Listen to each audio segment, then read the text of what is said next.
Hi, everybody. I am Eve Zimmerman. I'm the director of the Newhouse Center for the Humanities. Before I introduce Ms. Laila Lalami, our honored guest for today, I'd like to tell you a little bit about our Common Text project and how we're going to run our event today. Shante Brown, first year class dean, reached out to the Newhouse Center, and together we organized the Common Text project, which was offered to all first-year students under the umbrella of the January project. The idea was simple.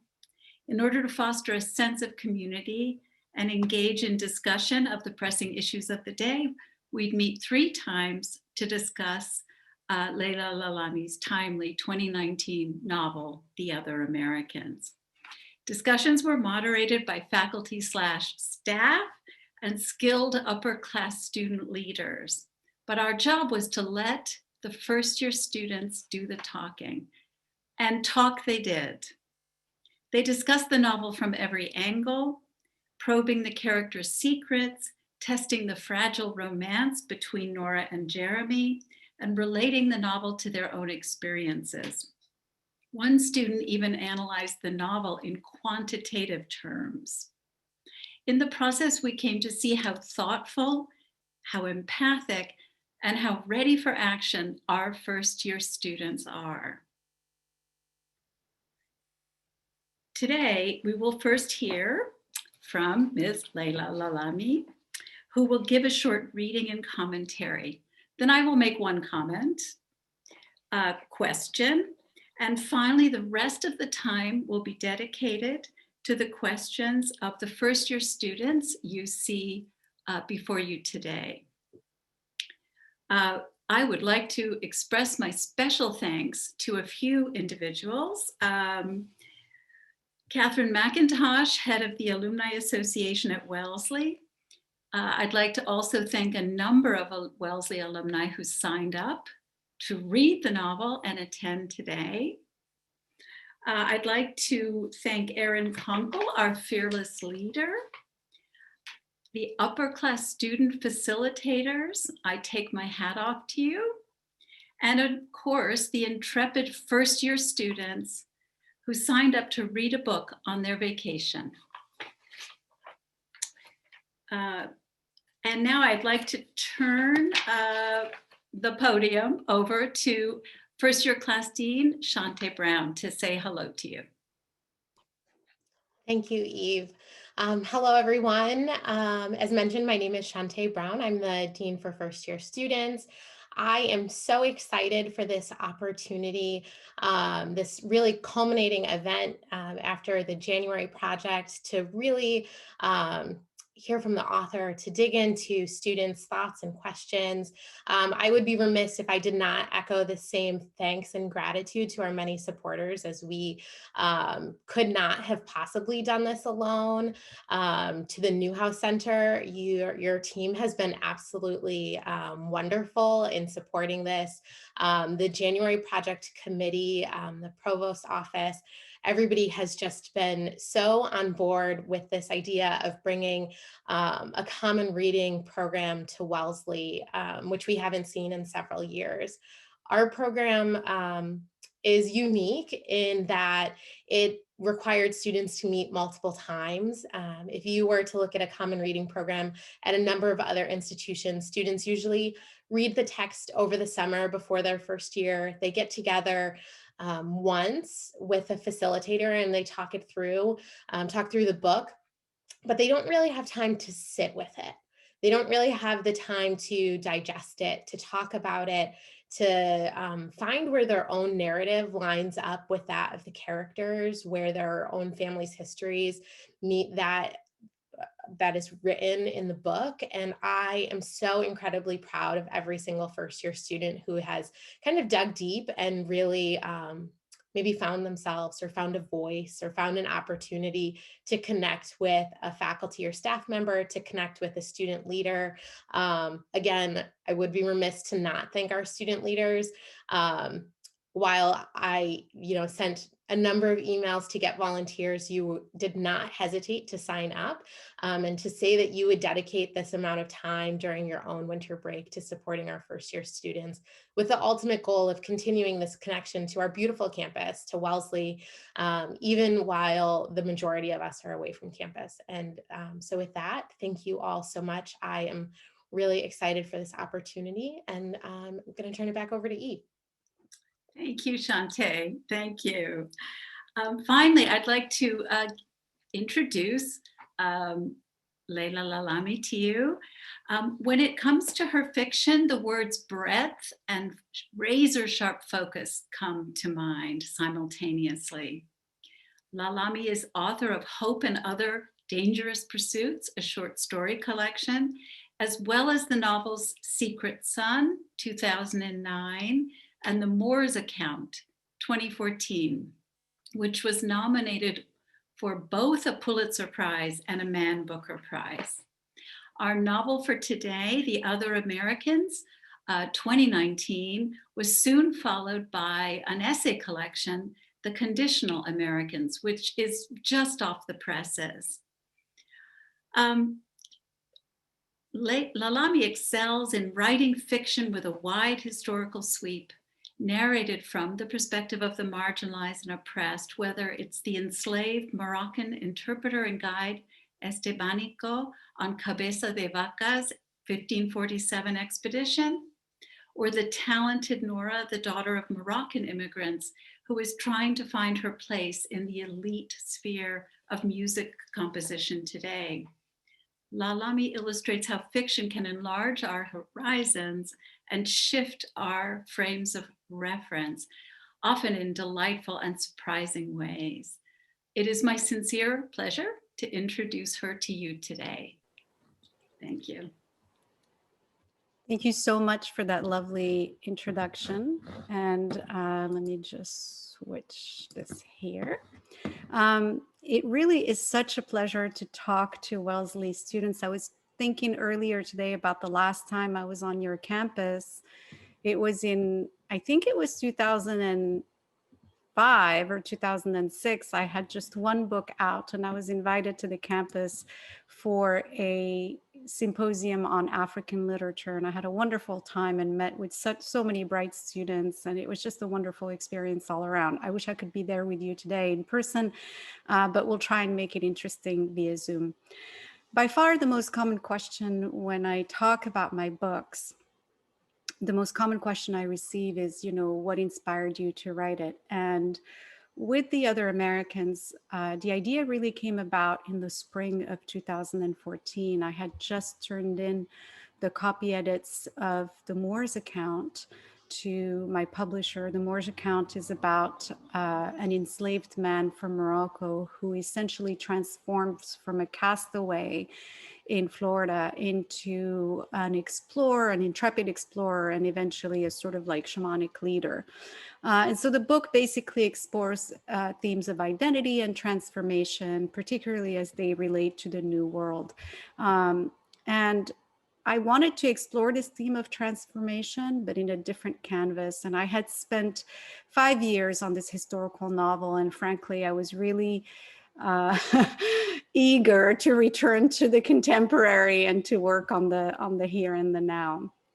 So that spring, as I was thinking about my next project, I started to think about my own unlikely journey to the United States. I was born and raised in Rabat, the capital of Morocco. I was brought up in a house full of books, but neither of my parents went to college. And so when I got to college, really my ambition was to become a professor, and I decided to major in English, despite the fact that I had in high school, I had basically gone to a science-based high school and I was destined to become a physician. But instead I decided to change my mind and I decided I was going to major in English in college. And then I came to the United States as a foreign student, and I became quite by chance an immigrant and later a US citizen. So at each of these sort of like forks in the road ended up leading me in a completely different direction than what I had anticipated. So I started thinking about the ripple effects of these youthful decisions 20 years later. Things like basically living away and apart from your family members. I know now during the pandemic, many Americans have had the experience of being separated from their parents or their grandparents and not being able to be there when they are needed. And so that actually is the condition of the life of the immigrant. That has been how I have lived my life for more than 25 years. And so I was really thinking about like these sort of like long-term effects of these useful decisions. And that is how the book began. It starts with the death of a patriarch, which brings the family together to this small town in the California desert and essentially sets the story in motion. We hear in turn from his daughter, Nora, who's a musician from the Bay Area and who's struggling to make a name for herself in sort of like the world of music composition, which is notoriously anti-women. And then we hear from his wife, Mariam, and then we hear from the other daughter, Salma. We hear from Jeremy, who's the love interest of Nora and a sheriff's deputy. We hear from a witness to the hit and run that in which Dries has died, from the detective Coleman, from Anderson, who's a business rival and neighbor, and finally from Anderson's son, AJ. So in total, there are 9 different characters. And each time one of them narrates the story changes somewhat. It goes from being a story, obviously, of this hit and run where Dries has died, into a story of grief, a story of family, a story of love, and so on. And of course, also a story of immigration. And so I want to read to you now from the chapter, one of the chapters told by Mariam, the wife of Dries. And I'm reading from the hardcover because it's a lot easier on my, on my eyes. I was trying to stay awake, so I switched on the radio and looked for Claudia Corbet's show on KDGL. Usually she's on at lunchtime and I listen to her while I'm peeling potatoes or chopping parsley, but the show is so popular that they rebroadcast it again at 10 p.m. That night, a young woman was calling in to say she had gotten married just 6 months ago, but she and her husband were already fighting because he wanted to move to Portland to be a nature photographer, and she wanted to stay at her job with an insurance company in Salt Lake City, and neither one of them would change their minds. Listen, Claudia told her sharply, the way she does sometimes when callers start to ramble and refuse to face the obvious. Nobody said that marriage was easy. Marriage is work. When we moved to America 35 years ago, many things took me by surprise, like gun shops next to barber shops, freeways that tangled like yarn, people who knocked on your door to talk about Jesus, 20 different kinds of milk at the grocery store, signs that said, don't even think about parking here. I remember pointing them out to Dries. They even have signs that tell you what you can't think. But above all, I was surprised by the talk shows, the way Americans love to confess on television. Men talked about their affairs or addictions or gambling problems. Women talked about their weight or plastic surgeries or the children they had outside marriage. Even teenagers had something to say, mostly about how terrible their parents were, and all of it like it was a normal thing. I couldn't stop watching. The television sat on top of the supply cabinet in the back of the donut shop, and while I was washing dishes or mopping floors, I would watch Sally or Donahue, which in those days were on in the middle of the afternoon when the shop was quiet. My brother had told me that watching television would help me improve my English, and I will say I learned a lot of new words like paternity test and artificial insemination and AIDS epidemic, but my trouble was pronunciation. How easy it was to say tree when I meant 3, or udder when I meant other. I needed a lot of practice. In Casablanca, I had my 2 sisters, 3 uncles, and 8 cousins.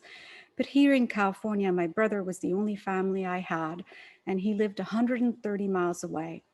I hadn't realized how far that was until we went from seeing him every day to seeing him only once a month, and sometimes not even that often. For me, that was the hardest thing about living in America.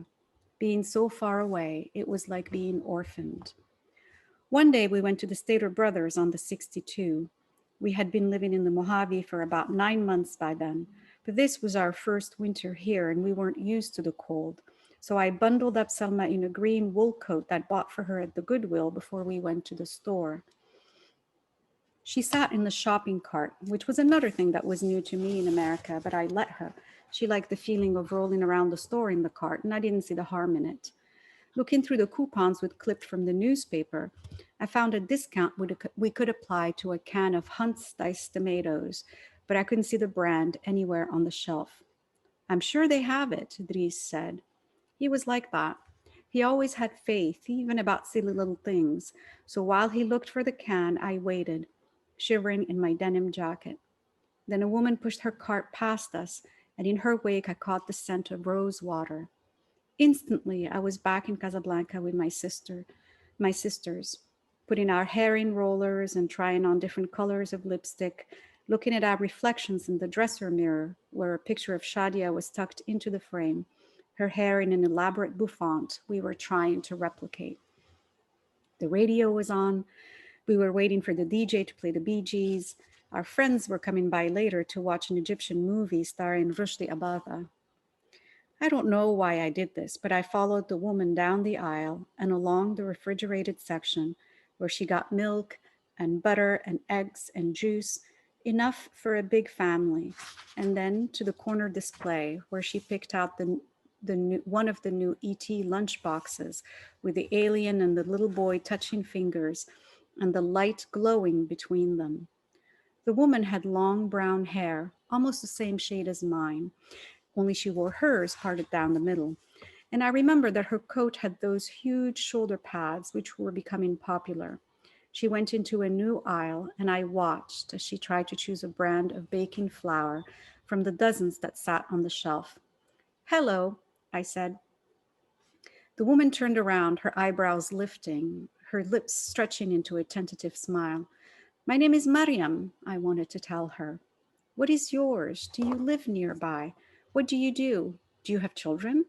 "I have one daughter. She is 3 years old. Would you like to have tea with me someday? Are you baking a cake? I know a great recipe.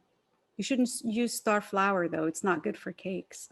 But when I opened my mouth again, nothing came out. My heart was beating too fast inside my chest. "Yes," she said. "Can I help you?" "This is not good floor."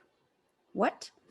Later, I would learn to sound out words in my head before I spoke them, the way I had been taught to do at school when we recited the poems of Al-Khansa or Al-Mutanabbi, and our teachers would not tolerate a missing inflection or an incorrect agreement.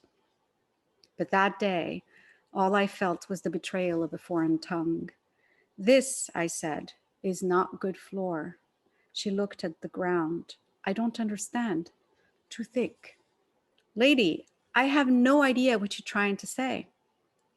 Only now that I was close to her did I see that she had a beauty mark on her upper lip, just like my youngest sister, which I hadn't expected, and I stared at her even more intently.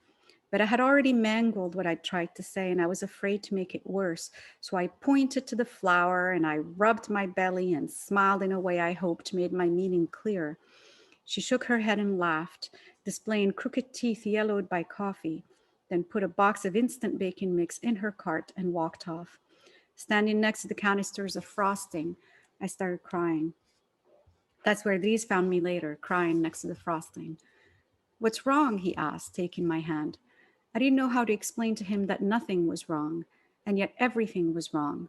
Salma was watching me from the cart, and I quickly dried my face. I didn't want to upset her, especially after she brandished the can of Hunt's diced tomatoes like a prize, a consolation prize.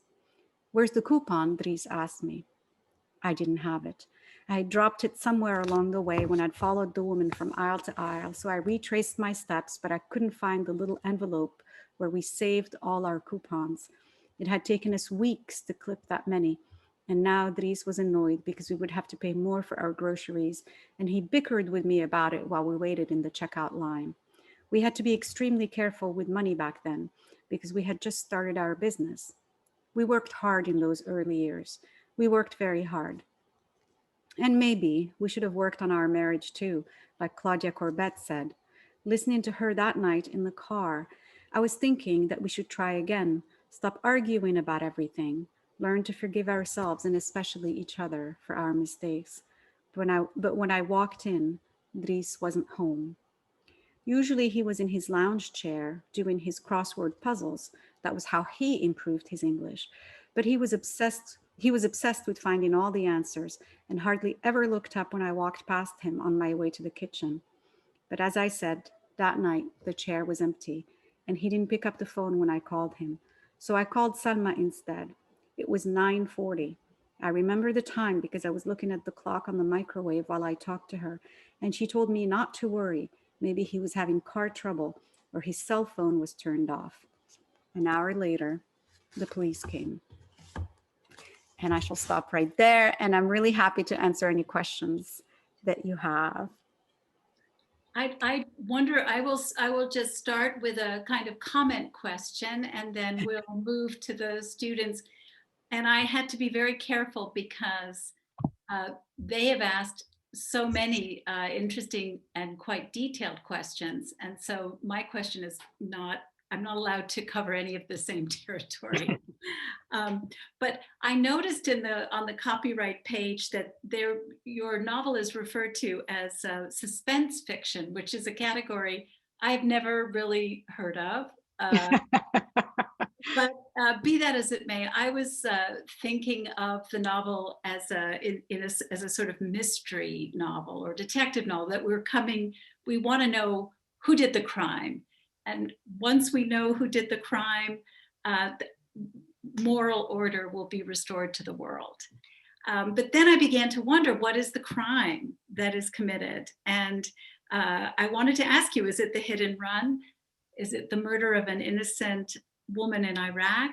Is it Fiore's violence toward his wife? Is it arson in the aftermath of 9/11? Or is it that simple interaction in the grocery store that is so moving, you movingly read for us? Can you speak to the question of how violence, and in particular political violence, poisons a society, sending its ripples outwards and thus forestalling the restoration of a moral order?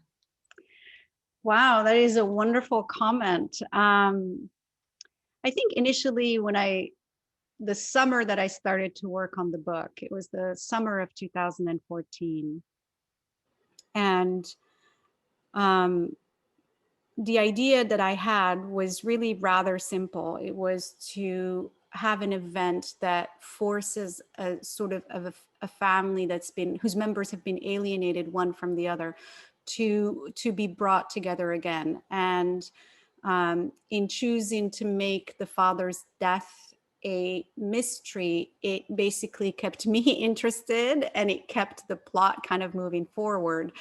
That was one sort of reason for that. The other reason is that summer there had been a spate of hate crimes against Muslims in the United States. Now, after the book was published, the book came out in 2009. In 2019, a number of people asked me if the book had been written in response to the 2016 election, when of course, it was written conceived and written a long time before it. When I read about those hate crimes, I remember there was one in the Midwest where a man was killed, a Christian Arab man was killed by his neighbor, who thought that because he was Arab, he must therefore be Muslim, and had killed him. And I always, when I read stories like this, I think about what happens to the families long after the news disappears from the headlines. And in particular, I think about this because to me, the most significant political event in my life has been the invasion of Iraq and sort of the rippling effects that it had, not just on the country, where it essentially disrupted its history for the next 2 or 3 generations, but what it did to the entire region and in the last 15 years.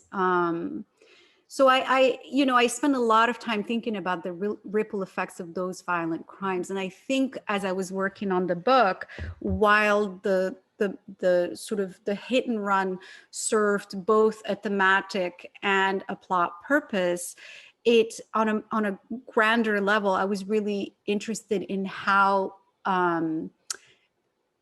crime in general, like a violent crime, the kind of effects that it has that it may not be immediately apparent. So for example, when we think about war, we think about the soldiers that fight in those wars, but rarely do we think about the civilians. So for example, with the Iraq war, the fact that more Iraqis were displaced, from like nearly 1 million Iraqis were displaced, same thing in Syria, were displaced by the war, which is a far larger number than the number of people who were killed. So it's basically trying to look at the ripple effects of a crime, not just at the crime itself. And I think, as you said, it can be interpreted in so many different ways. It's not just the hit and run, but it's also the things that Jeremy has witnessed when he is in Iraq, the murder of that Iraqi woman, and so on and so forth.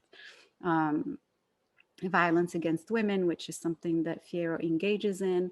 I mean, there's a number of crimes in the book where the characters are really dealing with the aftermath of how the crime has disrupted and changed their lives. Well, that is very well observed. Very few people have asked me that. Well, I just love your writing in general, and the Moor's account. I was in heaven reading that. However, we have some. We need to get down to business here, and I know students have some very specific questions they would like to ask you. So I would like to start with Anika, if we may. And she is the student I mentioned who did the quantitative analysis of your novel. So Anika, I want to hear this. Yes, hello. So I would first like to thank Dean Brown and Professor Zimmerman for organizing this. This was such a wonderful experience to me. And thank you to Ms. Lalami for coming virtually to Wellesley and discussing your book with us. My question for you is, what was your process of deciding who gets to tell the story and how much of their voice is heard?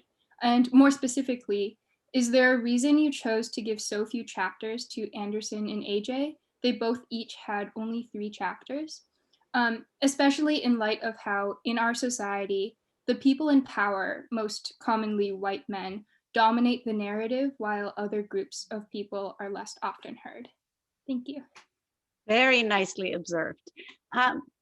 So I have a number of answers to this question. There's craft answers, there's like just basic levels of like what I can do. So I'll try and cover all of them. When I started working on the book, as I mentioned, I had spent 5 years completely immersed in a historical novel that required me to speak in the voice of a 16th century man.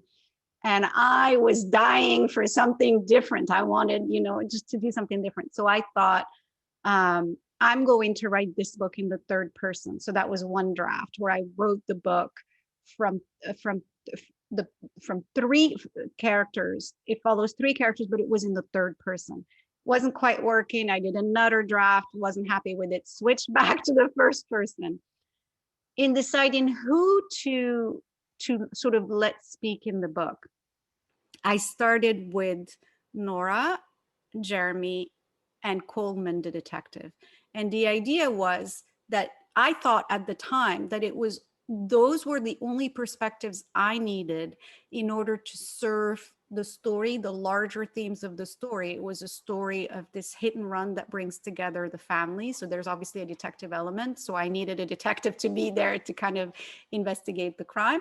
I needed a character so that, you know, I can get the perspective of grief of what is happening to this family after the father dies. That would be Nora. And then I needed this sort of like this love story, because I insist on having at least some love in my book, because it was so dark. And so then that was when Jeremy's perspective came in. So I did that for another draft, and it was better in the first person, but still not quite there. And then I thought, you know what? I just have to go for it. I have to include all of these other characters that I had spent a great deal of time conceiving, and whose lives, like I had written entire backstories about each characters, and it seemed like, why let that go to waste? Like, you know, open up the narrative, open it up to more voices. And so that's when I then decided, oh, why wouldn't I want to tell the story from the mother's perspective? It's such a wonderful opportunity to really reflect on the experience of immigration, not in terms of like the effect that it has on Nora, but on the effects that it has on Mariam herself, and how different her experience has been from that of the experience of Dries, who didn't want to come to the United States, but ends up being kind of like happy with his choice, whereas she wanted to come here and is not entirely happy with her choice. And so I started opening it up in that way. The witness, it was wonderful to be able to have a character who saw something but is not able to talk about it, because it really allowed me to look at kind of like moral ambiguity in the story. You know, we oftentimes, we witness things, all of us, and we have to decide whether we're going to take action or not. And these are choices that we confront all the time in our lives, and they test us and they test our moral character. And then in terms of deciding how much to let each character speak, because I started with Nora and she's sort of like the main character, obviously she got a lot of space on the page. I wanted the family to get as much space as possible. So, you know, the Nora, the mother, the father, and to a certain extent, the sister, they all get their time. But when it came time to writing from the perspective of the neighbor and his son, I was limited by two factors. One is, in terms of point of view, it's sort of difficult for me to write from the first person perspective, from the father's perspective, without revealing everything that he knows. So there's a little bit of a tightrope to walk there. But also the second thing is that I felt that while it was narratively interesting to explore the point of view of a closeted racist like AJ, it wasn't necessarily a point of view that I wanted to dwell in more than was strictly necessary for the story. I felt that it was good to give the reader kind of a little bit of an insight about how a man, it could be your neighbor, it could be somebody that you know, it could be somebody that you work with, harbors this racial resentment and only speaks of it when he is kind of pushed to the limit, and the rest of the time sort of knows to be polite and hide these views from the rest of us. But it wasn't a perspective that I felt deserved 300 pages. I felt like the 10 or 12 pages that he got were plenty. And I wanted, in other words, to not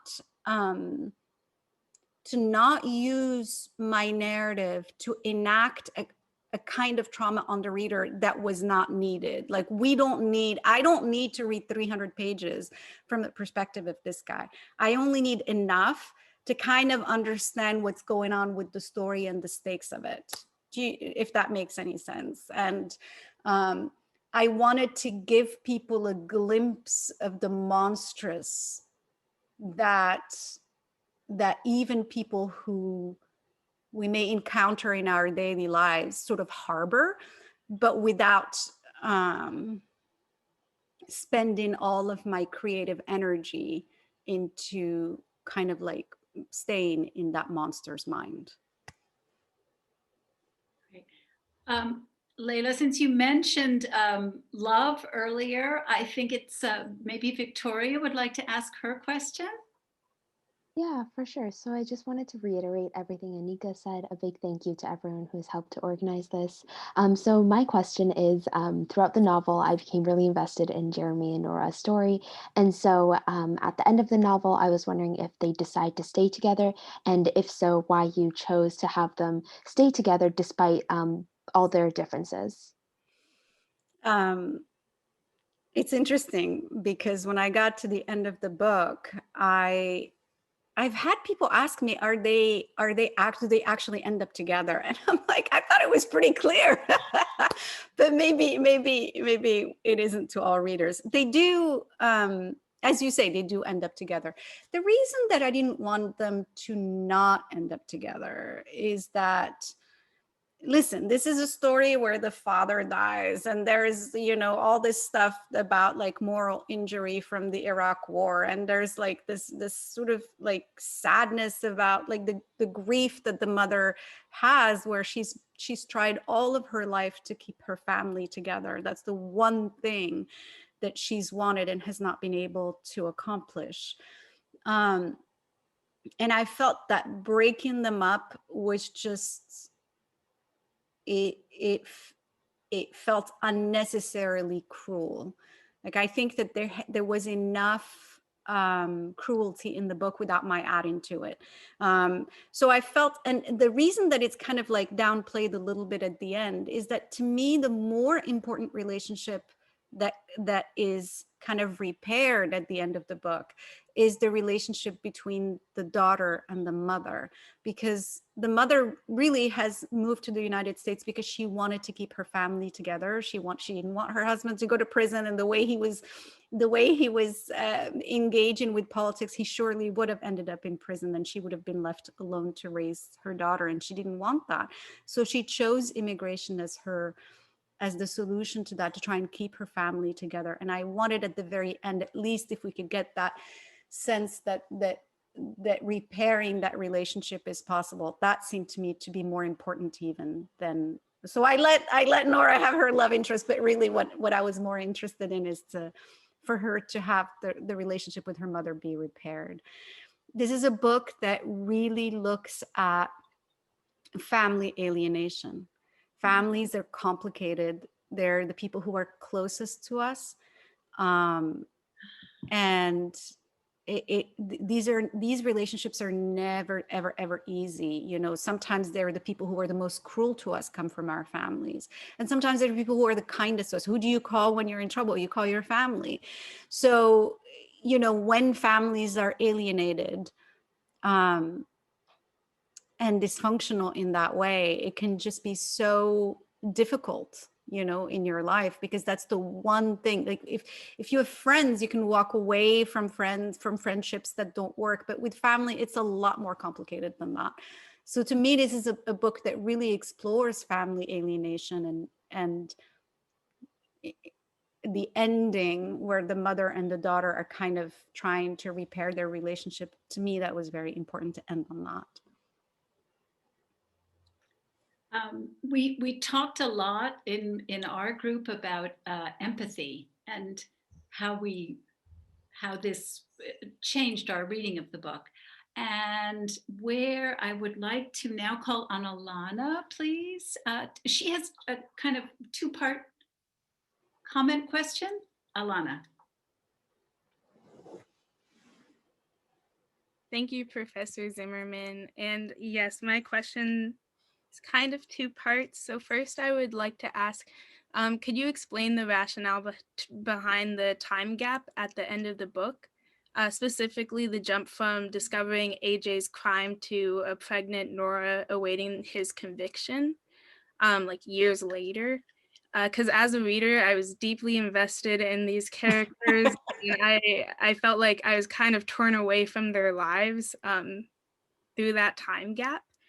And as well, I wanted to explore like your thoughts on reading, because reading so many different perspectives was a really great way to build empathy. But what about the characters that we couldn't necessarily empathize with, such as like AJ? Oh, these are excellent questions. So with respect to the time management in the book, in telling a story, it's important to me that a story, that it be very clear that a story is just one story in a character's life. Like within our lifetimes, there's going to be many important stories that happen, hopefully.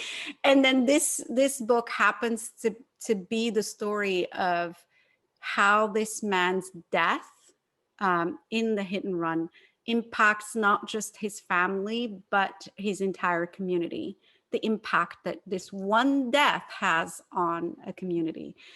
The opening lines of the book make it clear that the events are being narrated at a remove of, I think it was 4 or 5 years, right? That's what the first lines of the book say, 4 years ago.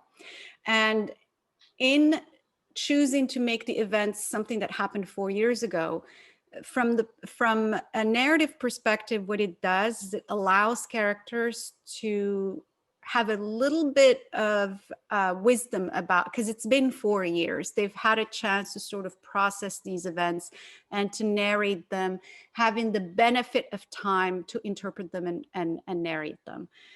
At the end of the book, I wanted to do a flash forward so that you get a glimpse of what's happening 3 or 4 years later. The arrest is not, does not equate with, it may give us closure to see AJ in cuffs and in prison, but does not give like emotional closure to the family. It basically solves the mystery. It tells you he was at the wheel of the car, but it doesn't give emotional closure. There's, of course, the sort of the long protracted process of going to trial and different motions. And narratively, that wouldn't have been interesting for me to spend 5 or 6 chapters covering the trial, but I did want to give a sense of, there was a small measure of justice that the family received, which is that he ends up serving a little bit of time for the crime that he committed. And in order to kind of convey that, a flash forward was necessary. But the beauty of a flash forward is it also kind of showed you where these characters are headed, so that now you have a sense of where the story fits within a larger canvas of their lives. So that's with respect to the flash forward and how time is managed in the novel. With respect to empathy, your question is also excellent, because what it is you're really asking is, what are the limits of empathy? Empathy is treated as something that is like an unmitigated good in our society. We could all use more empathy towards others, but do we really want to have empathy for, you know, off of the top of my head, some of the people that are dominating the headlines 2 weeks ago? You know, like, how much of empathy do you want to have for somebody who's committing, I don't know, you know, a hate crime or something like that, you know? So empathy has its uses, and it's important, because that's how, as human beings, we manage to kind of like yearn for justice, because it helps us to feel what other people are feeling. But so it has its uses, but it has its limits. And the uses of presenting the book, presenting a chapter or a couple of chapters in the book from the perspective of AJ, is to allow the reader to see just how much he or she has in common with AJ. AJ, for example, loves dogs. I love dogs. I think dogs are wonderful. You know, AJ has elements in his life that connect with those of many of us. Is that enough for us to say that we feel empathy with him? And the answer is no, because as soon as you get to kind of delve a little bit deeper, then you come face to face with his views, and then it's forcing you to, you are supposed to be offended by the things that he says, and you are supposed to question, am I supposed to feel empathetic with this character or not? And there is a limit to that. I don't think that I think empathy has its uses, but I think it also has its limits. And the book basically shows you both. Great, thank you. So next I have, is it Kayla? Kayla Brand, are you there? Yes. So my question also has two parts. I was wondering, how do you define the American dream, and which characters, if any, do you feel achieved it? How do I define the American dreams and which characters have achieved it? Yeah. It's interesting. I think that the American dream, I would define it as essentially a national myth in the United States. It's something that you encounter from a young age, and you see it everywhere, whether it's in movies or stories, or you see it in books, where the idea is that if you work hard enough, you can succeed in the United States. And that idea is particularly promoted outside of the US, again, through the medium of movies and whatnot, and appeals to immigrants, right? So the idea is you come to the United States, you work hard enough, and within a generation, you can be successful. You can be successful within your own generation. Now, while I think that this idea is, what's the word? Sort of ubiquitous in American culture, it's not necessarily borne out by the facts. Like social mobility in the United States is no more pronounced than it is in many countries in Western Europe. And oftentimes it is predicated on having systems that are deeply unequal. So you can come from, I don't know, you can be a graduate of the Indian Institute of Technology, come to the United States, innovate something, and within 4 or 5 years become a billionaire. It is entirely possible that you can do that. But for every person that does that, you have, I don't know, however many others are toiling in low paying jobs and have very little chance of success. So think about the farm labor, think about the meat packing plants in this country. No matter how much or how hard you work in a meat packing plant, you're still only going to make $12,000 or $15,000 a year. And so, you know, the idea that you're going to be successful at a job like that seems a bit sort of far-fetched. So that's kind of how I view the American dream. I view it as something that is possible, but it's possible for a small number of people, not for everybody. And I think that that's why I call it a myth. In the book, there is a little bit of an irony in the sense that you have a character who was a Marxist during his college days, and he is essentially encouraged to immigrate by his wife, and he arrives in the United States and he starts a business, and in short order he becomes successful, and he becomes a successful capitalist essentially. So there's a little bit of irony in that, which is that the American dream is a very seductive notion, and it can bring a character like that and turn them into somebody who deeply believes in the American dream because it has come true for him, right? And so Dries believes in it because it has come true for him. And that's not necessarily true for his wife, because while she sees the sort of like material benefits of her husband's success and her success, the cost of that material success has been the alienation of her family.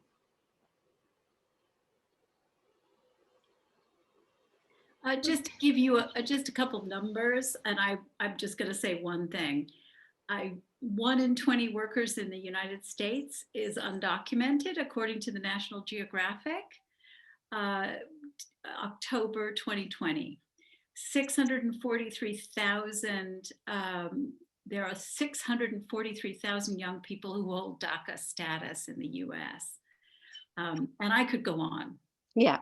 One Yeah. last number. I mean, in 2019, 272 million people were living in a country not of their birth. So it gives you a sense of the scale. Yeah, yeah, that's exactly right. At scale is where the proof is, is when you blow it up at scale. I mean, we all know about, I don't know, Sundar Pichai or Sergey Brin or all that, but the question is what happens to the millions of other people who come to this country and don't necessarily start an internet company or do something like that. Yeah. Great. Okay. Next, we have a narrative question for you from Antara, please. Good afternoon, Ms. Lalami. My question for you is why you chose to write Salma's chapter in second person when everybody else's chapters were written in first person? I get asked a lot of questions about that. A couple of reasons. One having to do with narrative and one having to do with psychology. Narrative is, I had written 8 voices in the first person, and then I was working on her voice and I felt this is just a little too symmetrical. I just thought that I wanted to introduce an element of playfulness even at the level of point of view. This is a novel that narrates, like where a dead man also is allowed to narrate, which I thought was kind of nice and a good thing for me as a writer to try. But I also wanted to kind of break the symmetry of 9 first-person voices. It just seemed a little too neat and I wanted to mess it up a little bit. So that was one reason. But the other reason is that when I was working on that character, she's essentially the sister who has or seemingly has a perfect life, at least from the perspective of Nora, right? And I knew that she was harboring a secret. And as soon as because we all do, and when I started working on her character, I realized that she has this substance abuse problem. And I just thought, you know, when you grow up from a very young age, from like 3 or 4 years old, with the pressure being put on you by your immigrant parents to become this sort of like perfect avatar of their success, to, you know, constantly have like good grades and do just all of your choices have to be perfect or else. And, you know, it's just, I feel like that's a lot of emotional pressure on a child and on a teenager. And I feel like by the time a person like this becomes an adult, it's hard for me to imagine that this wouldn't have some kind of effect on their, you know, psyche. And I just thought that the second person really allowed me to show the sort of dissociative effect that you can have from living with this pressure for so many years, and essentially live in a double life. Like she's, you know, a dentist, but she's, you know, she's essentially a junkie. And, you know, that's just, that kind of pressure. I felt like the second person would be a good way to sort of enter the narrating that character. So for those 2 reasons. All right. More narrative questions. Sarah, would you like to ask your question, please? Yes, thank you so much for having me. And also thank you to my group and group leader. I had a wonderful time being able to discuss this book. And I wish this could be in person so you could sign it, but I don't think Zoom has that feature yet. So I'll just get started. I was really fascinated by your style of writing and reading so many different perspectives. I was wondering if this style of writing in any way sort of reflected like the mindset of a detective corroborating all of this evidence in order to find out the mystery or who killed Driss, and furthermore, how Coleman kind of becomes this interesting center to all of the characters, and so your purpose behind her character. Yeah, well, that's interesting. I think that it's interesting that you liken it to a detective piecing together what happened. I think when you work in the first person, like when you're writing from the first person, you quickly come to realize how much everything is a matter of perspective and how limited our perspective is. You can witness something as simple as an interaction at a grocery store between two people who have a disagreement. And let's say you have 4 or 5 witnesses, and you're going to have 4 or 5 completely different perspectives on what happened. And if you walk into a courtroom, courtrooms are basically places where different perspectives come into conflict with one another, and the judge has to decide which perspective is correct. So perspective by its very nature is limited. And in the book, because it's a polyphonic novel, each of the perspectives is by its nature limited. So it wasn't so much that I was trying to make it look like it was a detective story, but it is a crime, and it does impact different people differently. And the first person sort of showcases that, because each person is focused on a different aspect of what happened, right? So Nora is completely obsessed with trying to find out who was behind this, but that's not necessarily an obsession that's shared by everyone. Coleman herself, despite being a detective and despite being very professional and very good at what she does, she still has her own life. She still has her own husband and child that she's worrying about, and that's where her thoughts are going, not necessarily to the crime at all times. So I think in the book, you really get to not only see different perspectives, you really are getting different concerns within those perspectives. And what was the second question? It was about Coleman? Yeah, just sort of her purpose in the book, which you've touched upon. Yeah, she's basically investigating the crime. And I know, because this is something that I have observed many, many different times in my life, you can be going through an extremely traumatic experience and you're encountering people who are there to help you, but for them, it's just Tuesday morning.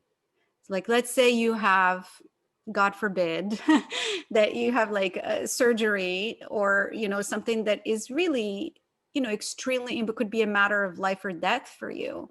But for that nurse or for that doctor, you're just one of the patients that they're seeing that day. That doesn't mean that they're not professional. Of course, they're being professional, but it is still, it's just, you're just one of many patients, and their own concerns may be elsewhere. They may not be with the fact that this is life and death, because that's what they deal with every day. And so for Coleman, yes, this is an important case and she's investigating it to the best of her ability, but she's still a human being as much as she's a detective, and she has her own life worries that we get to hear about. And I thought that was to me a more interesting detective than just a detective who comes in and investigates and exits stage left, Great. Okay, so we'll move on to, let's see, Elizabeth. Hello, thank you, Professor Zimmerman. My question was about identity and mainly about Coleman and Jeremy. So the first part was, what is Jeremy's racial background? Because it seems for a lot of the characters, this is a very important part of how they tell their story, but with Jeremy, it's much more vague. So I was just wondering what the decision behind that was. And similarly with Coleman, we don't find out that she is a Black woman until we've heard several accounts from her. So I was similarly wondering what kind of the rationale behind that choice was. What do you think Jeremy's racial background is? I was unsure. There were for a lot of the story, I did assume he was white. There were moments when I think you mentioned some things like he has blue eyes, which of course not, there are people who aren't white who have blue eyes, but I feel like a lot of people with blue eyes are white. But there were moments,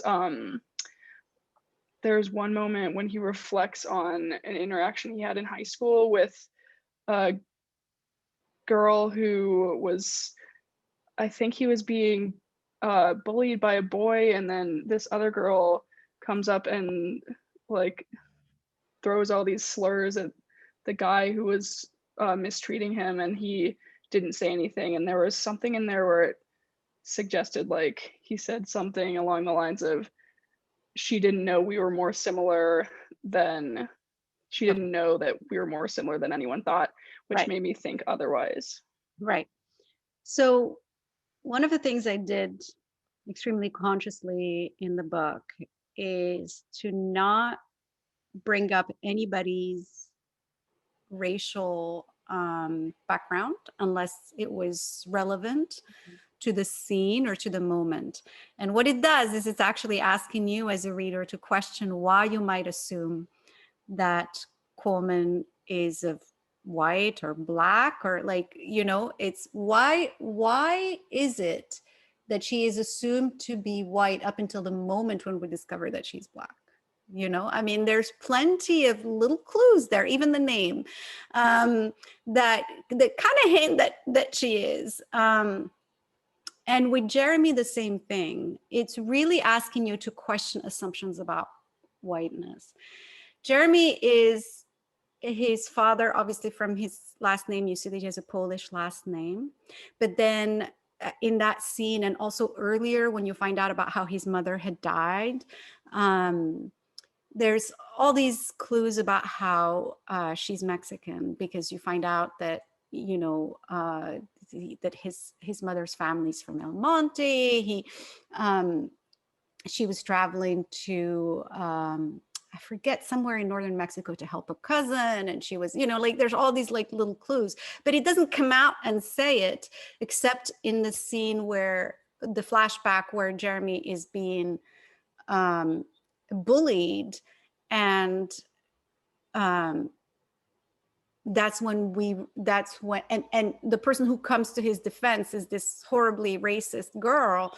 And because he's being defended, he doesn't say anything, but he actually is of the same ancestry as the kid who was bullying him, and that kid was Mexican American. So it's really asking you to kind of think about how you think about racial identity in narratives.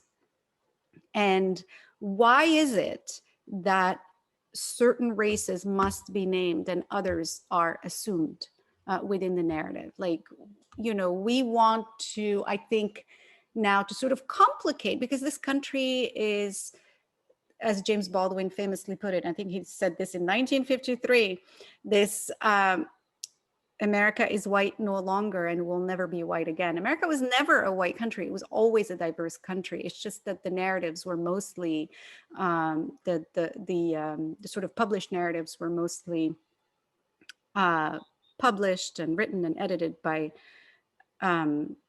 white folks. And so what we're trying to do now is to have the kind of narrative that is a little bit more, like, is a little bit closer to how the country really is, you know? And so you don't necessarily walk around with, I mean, I guess with some people you can tell, but not with everybody. And so, you know, the book is asking you to basically question those assumptions about the racial identity of the characters. You find out as you need to find out.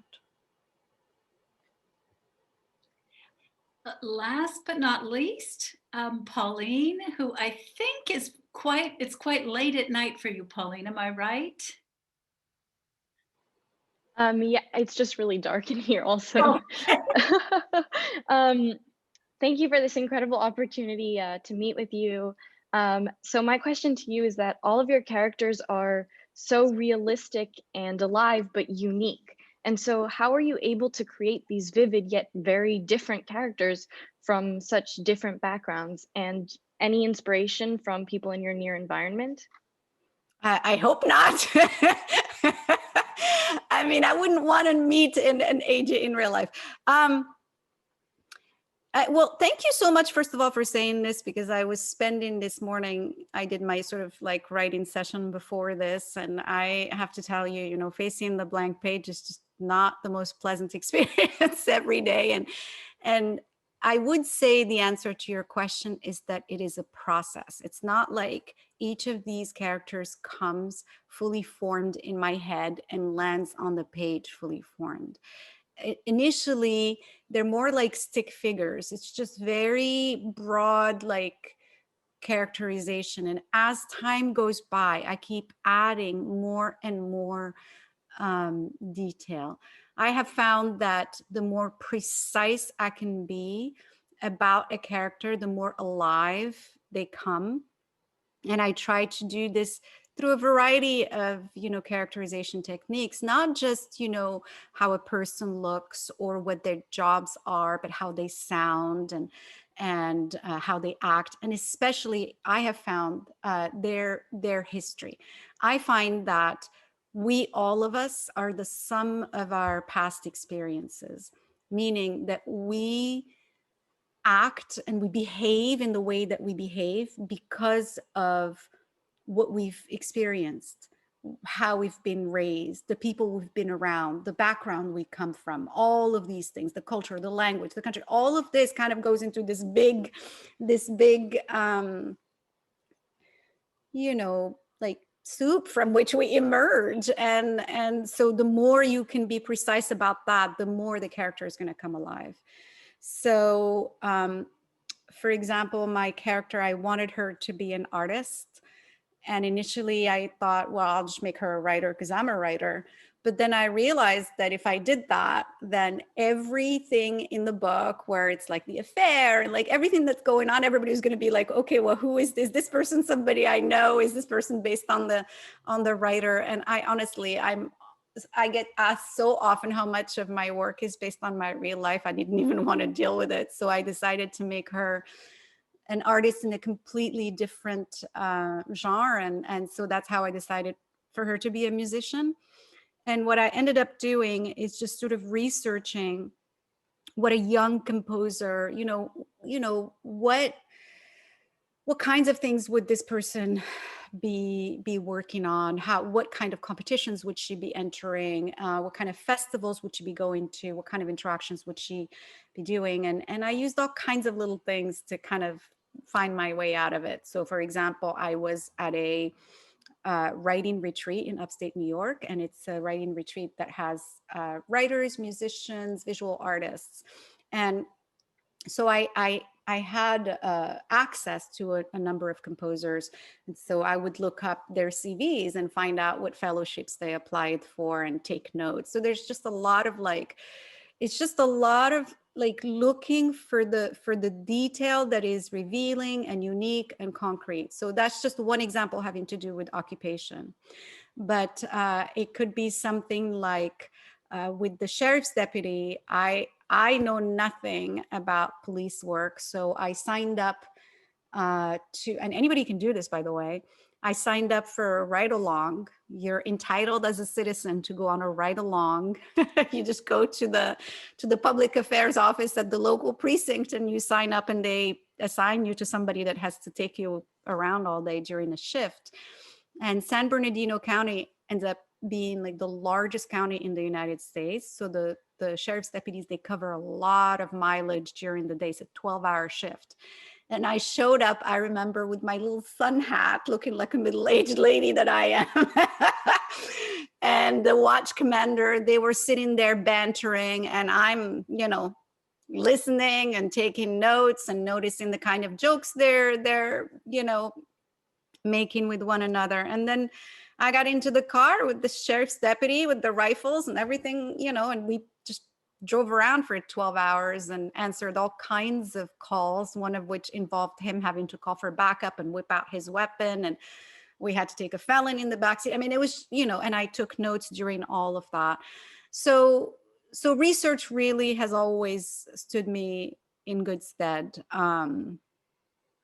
But research can't be the end of it, because you can really fall into kind of a rapture and just spend so much time doing it. And eventually you kind of have to let go of the research and just kind of let your imagination take you where it goes. Sometimes I don't even know what the character is going to do until 2 lines before they do it.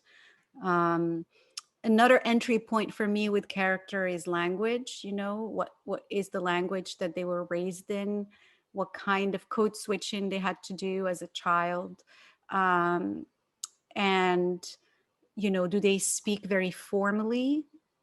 Do they sound like they have a college degree or not? Are they very casual?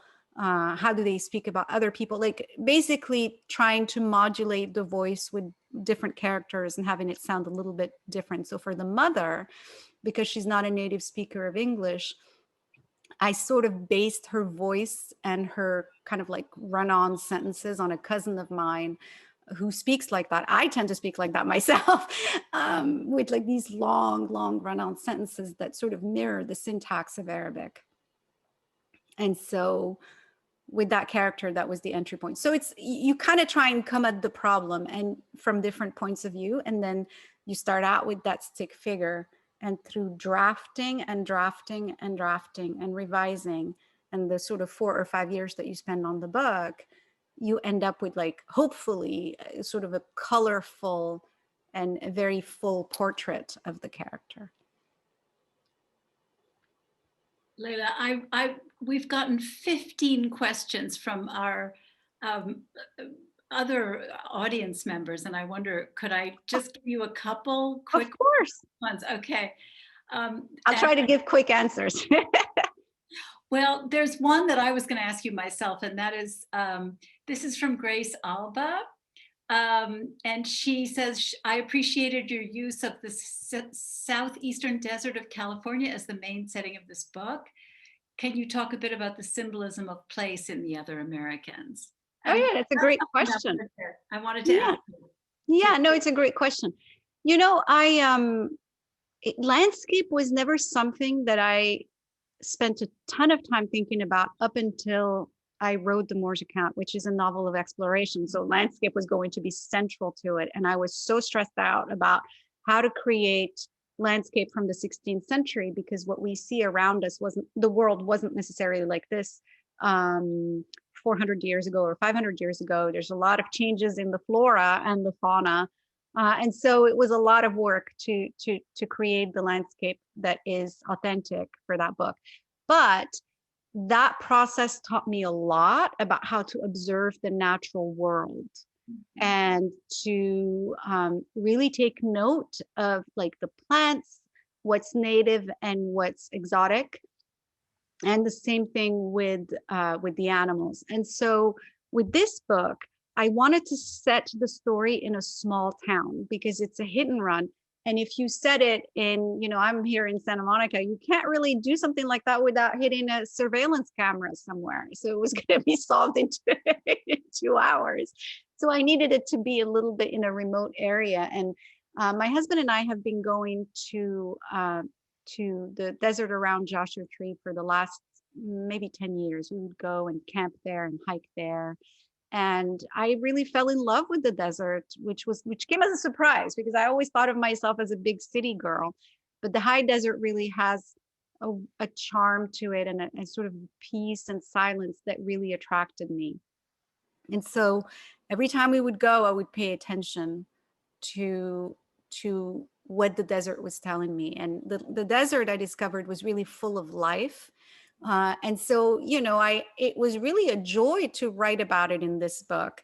And it also led me to kind of like research a bit about how Joshua Tree came about, both the national park, but also the city around it, the little town around it, and the Marine base, which is a few miles from there, which is the largest Marine base in the United States, in the world, actually, 937 miles, and which trains every Marine that goes to the Middle East, gets trained there. I also learned just about how the town developed. It was a place where asthmatics from LA County would be sent to recover. And so kind of the town kind of grew out of that. And I just really enjoy writing landscape because of that experience with the Moor's Account. And so for me, it was, with this book, it was a way to place the story in a kind of a deserted area, but to write about the beauty of a place that oftentimes people overlook just because it's the desert. Great, great. There is one question that's come up in two of our alumni audience questions, and I know in my group too, it was a pressing issue, and that is the character of Ephraim, and why doesn't he come back? And Sarah was particularly wanting to know the answer to that question, but also some of our other audience members are asking, what happened to Ephraim? Could you, we were all, I think many of us were concerned about, was he okay? Was he okay? I think in having a book that has 9 characters, I knew that it was inevitable that not every character was going to have like kind of like a resolution with like, you know, tied together with a bow. The book begins with a hit and run and asks essentially who did it and why. And we end the book by finding out who did it and why. And a bunch of other stuff gets resolved, but not everything gets resolved because that's life. And with Ephraim, basically, the main thing with his character was to sort of explore this extremely tough choice that he faces. And he ends up doing the right thing, but at the same time, he realizes that what he's done puts him at a bit of a risk. California obviously is not the same as, you know, neighboring state of Arizona, but you know, if you're undocumented, you have every reason not to trust the court's assurances that nothing, because, you know, the court will take testimony from undocumented immigrants and essentially provide them with protection, like supposedly, but you don't have to necessarily to take those assurances at face value. And I think he certainly doesn't. So I think when Nora obviously makes the arrangements for him to have the reward money, it's essentially his ticket out of town. He can actually go and move to another town and start over. So he is somebody who already moved from his hometown in Mexico to Arizona, from Arizona to LA, and now has to move again because of what happened. So this constant push is happening with this character. Immigration doesn't necessarily end. Like the settling in the book is not an easy thing. You know, he's still on his journey. He hasn't yet settled anywhere. I think the audience will be very relieved as I am to hear this. Yeah. I mean, the last thing I want to say, because I know we've kept you a long time, is that the title of the book, as we were discussing the book, we realized, well, who are the other Americans? Because the other Americans are the Americans. And I think that idea that these are all Americans, and there's no such thing as somebody who's othered. But I know it's late. We would keep you here until the wee hours of the night, and then Pauline would never get any sleep, and neither would the rest of you. But just thank you so much for this absolutely wonderful presentation and discussion to us. I think we're all enormously grateful to you for writing the book in the beginning. So thank you so much. Thank you so much for hosting me. And I just want to say also how thoroughly impressed I am with all of the students and with your questions and your deep engagement with the book. You really are flattering me. It's been such a pleasure to talk to all of you. Thank you for reading my work.